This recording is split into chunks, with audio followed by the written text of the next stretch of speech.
Okay, so our lesson today will take about 15 to 20 minutes. It's important that you stay active and engaged throughout the whole lesson. We're going to look at some subtraction problems today.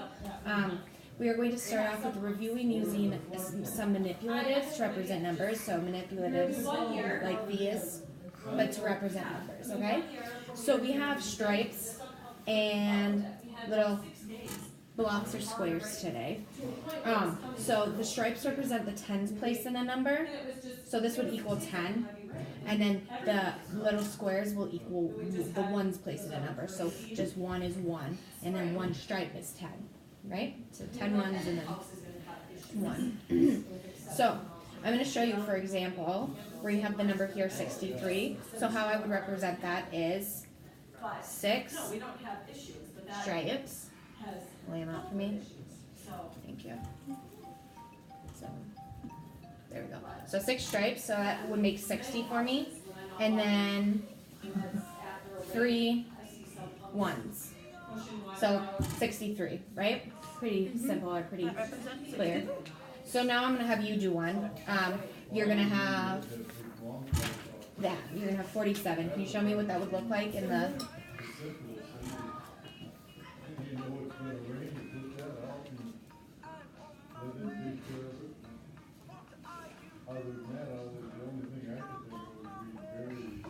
Good job.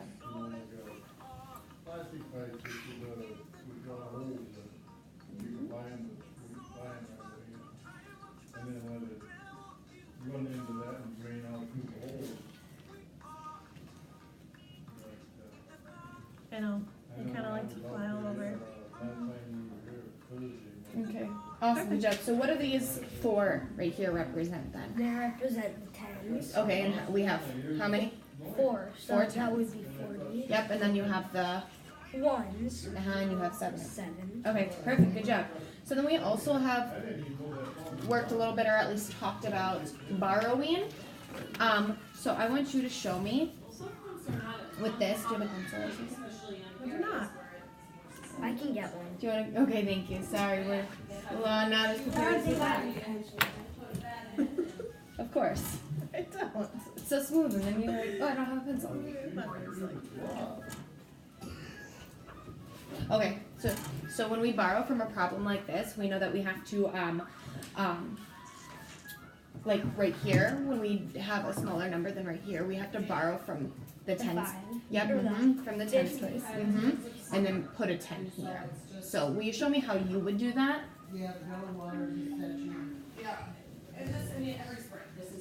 And then we borrow 10 from it. Yep. That makes this a 14. Good job. Yep. And do you want to show me how you would solve it? Okay, so Just the rest of it? 14 minus 8 is 6.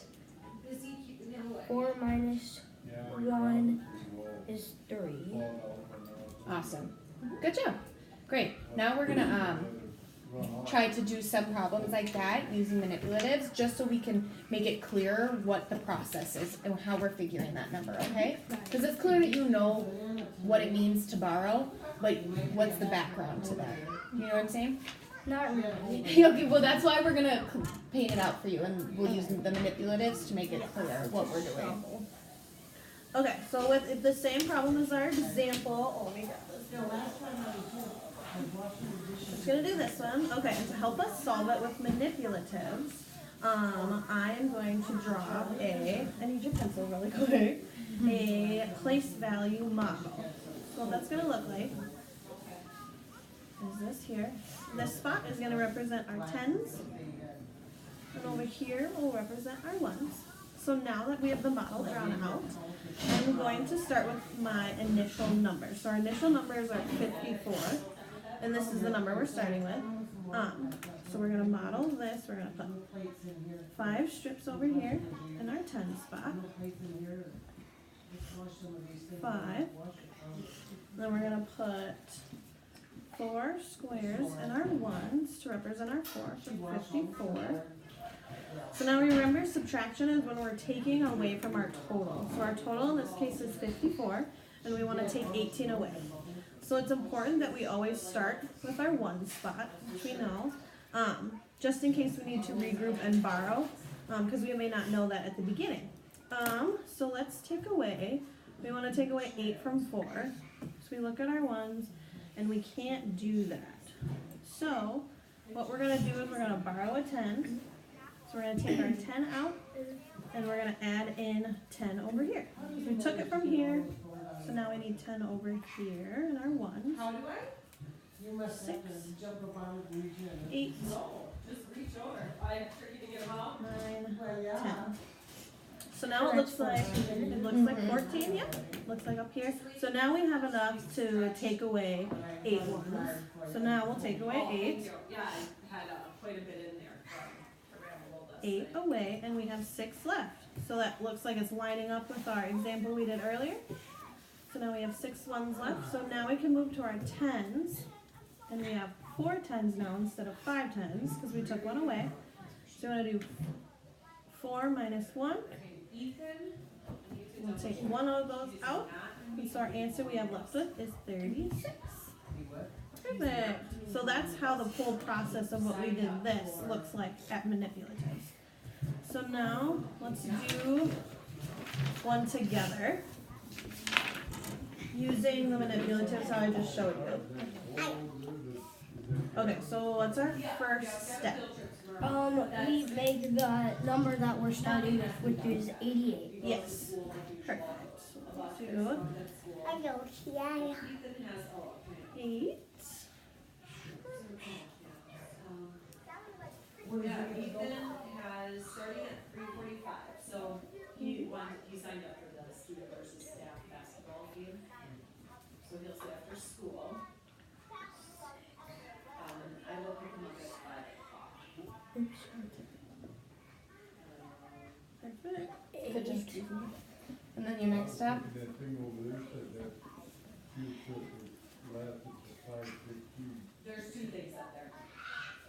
Top one, there's a field trip, second one, it's Ethan's basketball thing until 5. So Gavin will just go to school, come home like regular, he will go to school, but I will pick him up. Okay, so He'll be on the bus. we got 88, 88. Perfect. and then Basketball thing. 8 minus 5, we can do that. Oh, we can do that. Good Yeah. job. No, I can bring it to him, that's fine. I'll get home. Good. So you have how many left? 4. Good. No, wait, yeah. Yep, so we only, Minus, so it's 8 minus 5, so, and you took away 4, so I think you just didn't read it. One more. Yep, we need one more away, because then we'll have 8 minus 5, it's 8 minus 5 is 3.